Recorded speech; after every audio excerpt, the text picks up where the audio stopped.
வெட்டுக்கிளி வந்து ஒரு கிட்டார் வாசிக்கிட்டே இருக்கும். இந்த எறும்பு என்ன பண்ணும்னா தினம் போய் அரிசியை சேகரிச்சுக்கிட்டே வரும். இந்த வெட்டுக்கிளி வந்து வேலையே செய்யாது, ஜாலியா உட்காந்து கிட்டார் வாசிச்சுக்கிட்டே இருக்கும். இந்த எறும்புகளுக்கெல்லாம் மழை காலம் வந்துடும். மழை காலம் வந்தோடனையும் இந்த வெட்டுக்கிளிக்கு ரொம்ப பசி ஏற்படும். இந்த எறும்பு சொல்லும், இந்த பார் இதுக்காகத்தான் உன்னை உழைக்க சொன்னேன், ஹார்ட் ஒர்க் பண்ணா மட்டும்தான் நம்ம சர்வே பண்ண முடியும், ஒழுங்கா ஹார்ட் ஒர்க் பண்ணோம். மழை காலம் வந்துருச்சு, இப்ப நீ பசியில் இருக்கு பாத்தியா, நாங்கெல்லாம் சேர்த்து வச்சோம், இப்ப சாப்பிட்றோம் பாத்தியான்னு அதுக்கு அறிவுரை சொல்லியிருக்கு. கடைசியா சொல்லிச்சு, இந்த பார் நான் அரிசி தூக்குறதுக்காக பிறக்கல, நம்மளுடைய பர்பஸ் ஆஃப் லைஃப் இருக்கும்ல, நான் அரிசி தூக்குறதுக்காக பிறக்கல, நான் பசியில செத்தாலும் சரி கிட்டாரோடையே சாவுறேன்.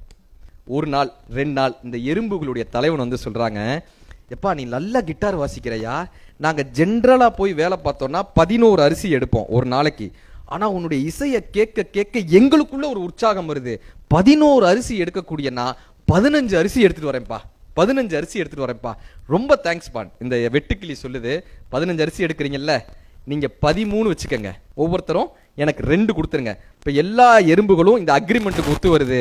இப்ப வெட்டுக்கிளி தினமும் கிட்டார் வாசிச்சுக்கிட்டே இருக்கு, எல்லா எறும்புகளும் அதுக்கு 2 அரிசிகள் கொடுத்துட்டே போகுது. இப்ப எறும்புகள் எல்லாம் ஒரு நாளைக்கு 13 அரிசிகளை சேகரிக்கிறது. இந்த கிராஸ் ஹோப்பருக்கு ஒரு நாளைக்கு 1000 அரிசிகள் வந்து சேர்ந்து கொண்டே இருக்கிறது. கடின உழைப்பில் இருப்பவர்கள் 13 அரிசியை சேகரித்துக் கொண்டிருக்கிறார்கள்.